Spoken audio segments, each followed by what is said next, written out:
दिखेगा नहीं। किस तरीके से आप देखते हैं, किस तरीके से पार्टिसिपेट करते हैं। तो ये सारी चीज़ें मैं आपको डिस्कस करूंगा आज के इस वीडियो में कि हम कब और किस तरीके से पार्टिसिपेट करते हैं। तो देखिए, हम जो पार्टिसिपेशन करते हैं ना, वो सबसे पहले एनालिसिस करते हैं डेली चार्ट की। तो डेली चार्ट के एनालिसिस में हमारे लिए यहाँ पे इस रेंज का ब्रेकडाउन, ये हमारा लेवल कौन सा है, ब्रेकडाउन। ये कौन सा लेवल है, ब्रेकडाउन लेवल, ठीक है। साथ ही साथ हमारे लिए सपोर्ट जोन कौन सा बनेगा, सपोर्ट जोन हमारा ये बनेगा, ठीक है। हमारा ये सपोर्ट जोन बनेगा।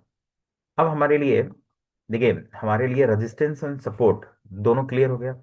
जैसे मार्केट यहाँ से गिरा, यहाँ पे इस जोन में पहुंचा, रेजिस्टेंस लिया वापस, फिर जोन में पहुंचा, रेजिस्टेंस लिया वापस, ब्रेकआउट दिया, तो वापस से जब रिटर्न आएगा तो यही जो रेजिस्टेंस होता था वही इसका क्या बन जाएगा, सपोर्ट बन जाएगा।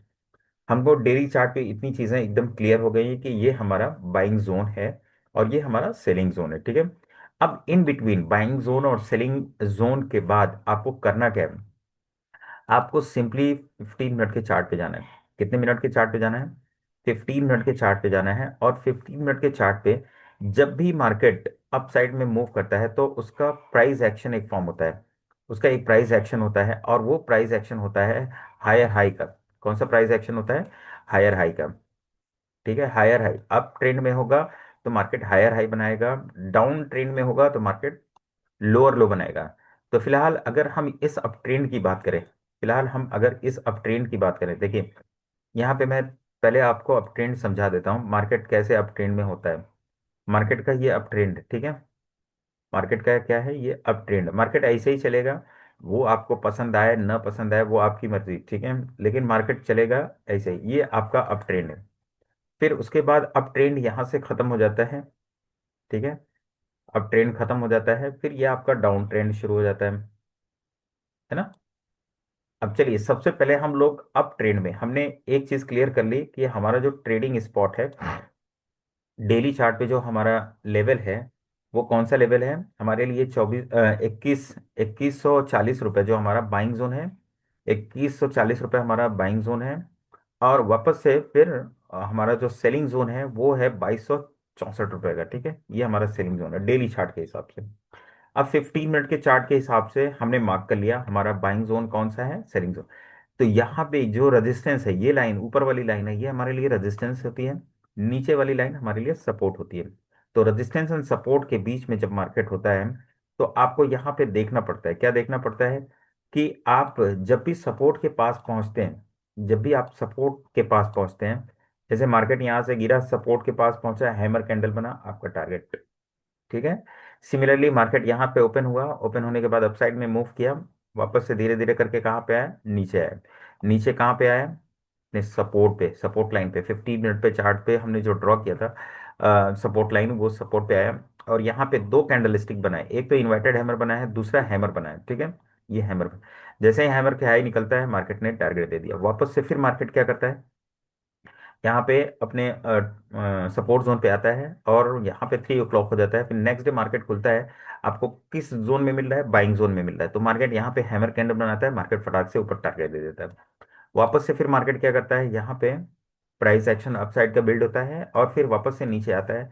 यहाँ पे अगेन मोरूबोजू कैंडल बनाता है और मोरूबोजू कैंडल भी आपको 0.5% का टारगेट दे देती है। उसके बाद मार्केट ब्रेक डाउन कर देता है। ब्रेकडाउन जब एक बार आपका अप ट्रेंड कन्वर्ट हो चुका है डाउन ट्रेंड में, तो आपको किस तरीके से ट्रेड करना है। आपका जब अप ट्रेंड में था तो सिर्फ आपने बाइंग किया, जब आपका अप ट्रेंड में था तो आपने यहाँ पे बाइंग किया, आपका यहाँ पे पैटर्न बना, बाइंग किया आपने, यहाँ पे पैटर्न बना, बाइंग किया। अब मार्केट अगर डाउन, यहाँ पे पैटर्न बना, बाइंग किया आपने, अब डाउन ट्रेंड में आ गया तो आपको क्या करना है, उसके लिए वापस से हम लोग फिर से कहाँ पे चलेंगे, 15 मिनट के चार्ट पे चलेंगे। और 15 मिनट के चार्ट पे अगेन हम जो अप ट्रेंड के लिए किए हैं सेम वही काम हम डाउन ट्रेंड के लिए करेंगे, ठीक है।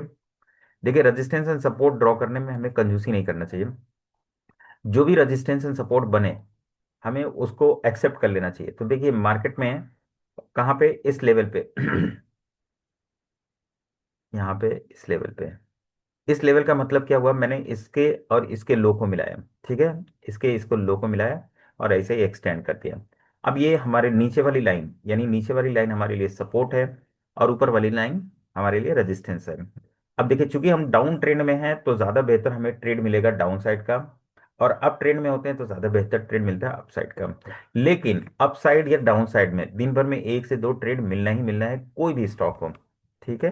तो अब हम लोग वापस से क्या चलते हैं, 5 मिनट के चार्ट पे चलते हैं, क्योंकि हमारा जो इंट्राडे टाइम फ्रेम होता है वो कौन सा होता है, वो आपका 5 मिनट और 15 मिनट का होता है। ठीक है। अब आप 5 मिनट के चार्ट पे देखिए, यहाँ पे शूटिंग स्टार बना सेलिंग जोन में, यानी आपका जो रेजिस्टेंस है, रेजिस्टेंस जोन में आपका क्या बना, शूटिंग स्टार बना, आपको क्लोजिंग मिली, मार्केट वहां से डाउन साइड में।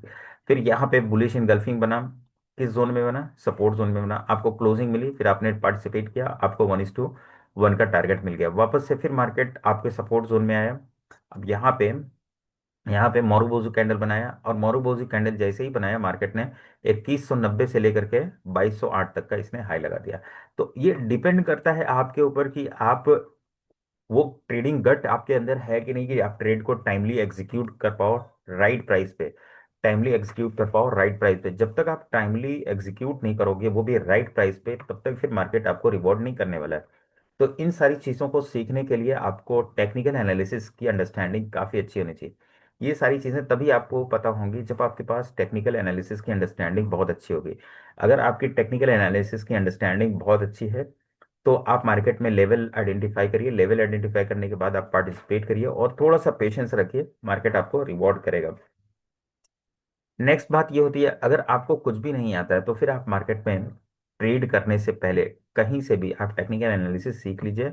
अगर आप टेक्निकल एनालिसिस सीखना चाहते हो, वीडियो के डिस्क्रिप्शन में दिए गए लिंक से आप अपना डीमैट अकाउंट ओपन करवाइए। डीमैट अकाउंट ओपन करवाने के बाद लॉगिन आईडी वीडियो के डिस्क्रिप्शन में दिए गए टेलीग्राम नंबर या व्हाट्सएप नंबर पे सेंड कर दीजिए, जिससे मैं आपको अपने सपोर्ट ग्रुप में ऐड कर दूंगा। और उस ग्रुप में आपको लर्निंग के वीडियोस भी मिलते रहेंगे, साथ ही साथ आपको लिंक भी मिलेगा जिसमें मैं आपको लाइव इंटरेक्शन दूंगा कि किस तरीके से हम मार्केट को देखते हैं और मार्केट को ट्रेड करते हैं। आप भी प्रैक्टिस करके मार्केट को उसी तरीके से ट्रेड कर सकते हैं, और अगर आप एक बार उस तरीके का डिसिप्लिन बना लिए तो फिर मार्केट आपको अच्छे से रिवॉर्ड करेगा। तो आपने देखा कि किस तरीके से मार्केट परफॉर्म करता है। अब देखिए, सेबी की गाइडलाइन के अकॉर्डिंग मैं आगे का एनालिसिस नहीं बता सकता कि कौन सा हमारा रेजिस्टेंस बनेगा, कौन सा सपोर्ट बनेगा, और किस लेवल पे हमें बाइंग करना चाहिए। थोड़ा सा वो अगेंस्ट हो जाएगा। ये तो परफॉर्मेंस हो चुका है, यहाँ पे मैंने बताया आपको, तो इस तरीके से आप ध्यान से देखेंगे, तो प्रैक्टिस करेंगे धीरे धीरे, आपको फ्रंट टेस्ट करेंगे तो आपको समझ में आने लगेगा। आज के लिए इतना ही, मिलते हैं नेक्स्ट वीडियो में, तब तक के लिए bye, take care, have a nice day, thank you so much.